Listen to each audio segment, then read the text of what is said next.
Perasaan hancur dirasakan oleh seorang kakek bernama Nyonyo Usman saat mendengar cucunya menjadi korban pembunuhan sadis pada Minggu 6 Maret.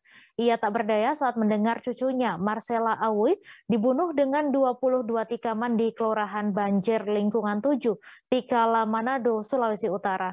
Nyonyo dan keluarga kini memilih menyerahkan masalah kepada pihak kepolisian tanpa ada upaya melakukan pembalasan.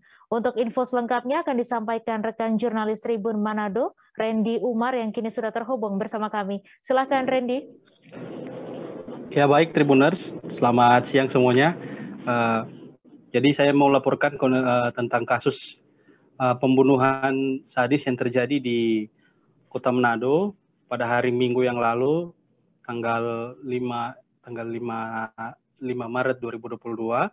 Kejadian tersebut terjadi di Kelurahan Banjar Lingkungan 5, Kota Manado, Sulawesi Utara. Nah, dari situ, dari pantauan, dari informasi yang saya terima, kejadian ini dipicu karena masalah komunikasi. Pelaku dan korban diketahui masih status berpacaran, belum ada status menikah. Nah, ini muncul karena masalah komunikasi di mana kala itu korban itu memanggil pelakunya yang ada kekasih sementara pesta miras dengan teman-temannya. Karena tak terima dengan teguran yang terlalu keras yang disampaikan oleh korban, pelaku kemudian mengajak korban pulang. Di perjalanan, tiba-tiba pas di lokasi tempat kejadian perkara, di pos Kamling, pelaku tiba-tiba mengeluarkan pisau yang dia bawa dan menikam kekasihnya itu secara membabi buta. Terdapat 22 tikaman ya, 22 tikaman sesuai dengan informasi yang kami terima di kepolisian. Jadi korban itu tak berdaya, tergeletak, Tribuners. Jadi kejadian itu terjadi sekitar pukul 4 subuh. Dan warga pun di situ tidak ada di situ. Nanti warga temukan korban itu saat pukul jam 7 pagi. Nah, tadi informasi kami telah rangkum tambahan, sudah ke rumah duka, dan dari rumah duka tadi kami telah melihat, memantau secara langsung bagaimana keluarga korban sendiri, yaitu Bapak Nyonyo yang selaku opanya, Nyonyo Usman, begitu sangat terpukul dengan kejadian ini.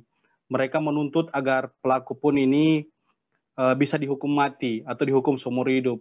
Mereka tidak akan lakukan pembalasan apapun, tapi mereka akan meminta kepada pihak Kapolda Sulawesi Utara agar menghukum pelaku ini, menghukum mati atau menghukum seumur hidup kan atas perlakuan kepada cucunya ini yang masih tergolong usia 15 tahun, anak di bawah umur. Dan tadi juga kami telah melaporkan kondisi terkini bahwa ada informasi terbaru dari perkembangan kasus ini, di mana rumah pelaku yang jadi korban pelaku pembunuhan ini dibakar oleh orang yang tak dikenal. Sejauh ini kami telah langsung datang dari TKP. Kami telah melihat bahwa rumahnya memang hangus secara semuanya, atap memang genteng memang terbakar semuanya. Dan warga pun di sekitar sampai sejauh ini ketika kami konfirmasi dan tanya juga dari pihak kepolisian, mereka tidak tahu siapa pelakunya. Mereka hanya melihat bahwa api itu telah terbakar. Api itu sudah menyebar di rumah dan pelakunya tidak diketahui siapa. Namun dari informasi polisi menyebut bahwa ini memang ada orang yang datang masuk untuk membakar rumah ini. Dan ke depan ini, dan untuk status pelaku sekarang sementara di Polsek Tikala sudah diamankan.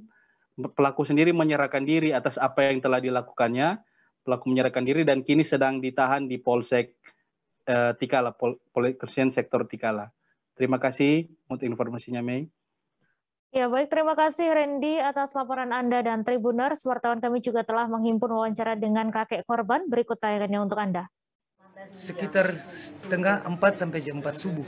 Oh, subuh. Iya. Jadi saat ditemukan korban sendiri di TKP, di pos Kamling.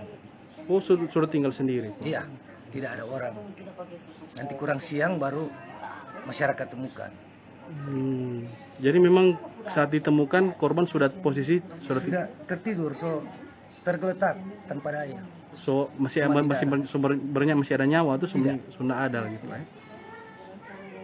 Oke. Dari tetangga sendiri waktu informasi itu seperti apa Pak? Ada kesaksian Bapak tanya-tanya di lokasi? Dari keterangan dari tetangga yang di tempat kejadian tidak ada, kami hanya menerima laporan kedatangan dari petugas kepolisian di tempat sini. Gitu kan. Oke. Terus dari pelaku sendiri, yang dari pelaku kasus pembunuhan ini, Bapak Om Nyonyo sendiri kenal dengan pelaku ini? Selama ini saya tidak kenal. Oh, selama ini tidak pernah kenal. Dari keluarga sendiri tidak kenal. Mungkin ada 1-2 orang mungkin. Terima kasih sudah nonton. Jangan lupa like, subscribe, dan share ya.